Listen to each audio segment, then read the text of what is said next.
ఈ మధ్య కాలంలో చాలామంది ఒక చిన్న తప్పు తెలియకుండానే చేస్తారా, తెలిసి చేస్తారా తెలియదు. కానీ అదేంటంటే ఇద్దరు ఫ్రెండ్స్ కానివ్వండి, లేదు అంటే వైఫ్ అండ్ హస్బెండ్ కానివ్వండి, లేదంటే కలీగ్స్ కానివ్వండి, లేదు అంటే ఏదో ఒక వ్యక్తి మీకు ఏదన్నా పర్సనల్ విషయం షేర్ చేసుకోవడానికి అని చెప్పేసి కాల్ చేసినప్పుడు కానివ్వండి, ఎప్పుడైనా వీళ్ళు కాల్ చేసుకుంటున్న సందర్భంలో వాళ్ళు పర్సనల్ ఇన్ఫర్మేషన్ కానివ్వండి, వారికి జరిగింది కానివ్వండి, ఏదన్నా షేర్ చేసుకుంటే వారికి తెలియకుండానే వీరు రికార్డ్ చేస్తూ ఉంటారు.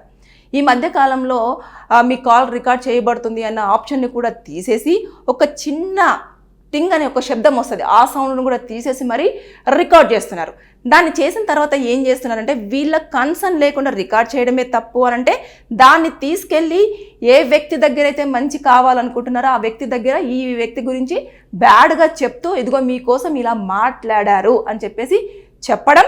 ఇకపోతే నువ్వు ఇలా మాట్లాడావు కదా, నేను దీన్ని తీసుకెళ్ళి సోషల్ మీడియా ప్లాట్ఫామ్స్ మీద పెడతాను అని చెప్పేసి బ్లాక్మెయిల్ చేయడం, ఇలాంటివన్నీ చేస్తున్న వారిపైన కూడా కేసు ఫైల్ చేయొచ్చు. ఇన్ఫర్మేషన్ యాక్ట్ 2000 ప్రకారంగా సెక్షన్ 72 కింద కనుక కేసు ఫైల్ అయితే వారు 2 years వరకు జైలు శిక్ష, దాంతోపాటు ₹1,00,000 వరకు జరిమానా విధించే అవకాశాలు అయితే ఉన్నాయి. నేను ఎందుకు ఇది చెప్పడం జరుగుతుంది అంటే రీసెంట్గా ఒక ఇద్దరు ఫ్రెండ్స్, చాలా మంచి ఫ్రెండ్స్, వాళ్ళు చాలా ఇయర్స్ నుంచి మంచి ఫ్రెండ్షిప్లో ఉంటుంటే ఒక పర్సన్ గురించి ఒక ఫ్రెండ్ ఇతనికి షేర్ చేసుకోవడం కోసం కాల్ చేస్తే ఇతను ఏం చేశాడంటే ఇది ఎప్పటికైనా మనకు ఆడియో పనికొస్తుంది అని చెప్పేసి వాడి గురించి చెప్తున్నాడు కదా అని చెప్పేసి అతనికి తెలియకుండానే కాల్ అంతా కూడా రికార్డ్ చేయడం జరిగింది. రికార్డ్ చేసి ఇతను మాట్లాడుతున్నప్పుడు దాన్ని స్టాప్ చేయడం, తర్వాత నెక్స్ట్ ఇతను ఏదైతే తప్పుగా మాట్లాడుతున్నాడో దాన్ని మాత్రమే రికార్డ్ చేసేసి ఇతను మంచిగా మాట్లాడుతున్న మాటలన్నీ కూడా దాంట్లో పెట్టడం జరిగింది.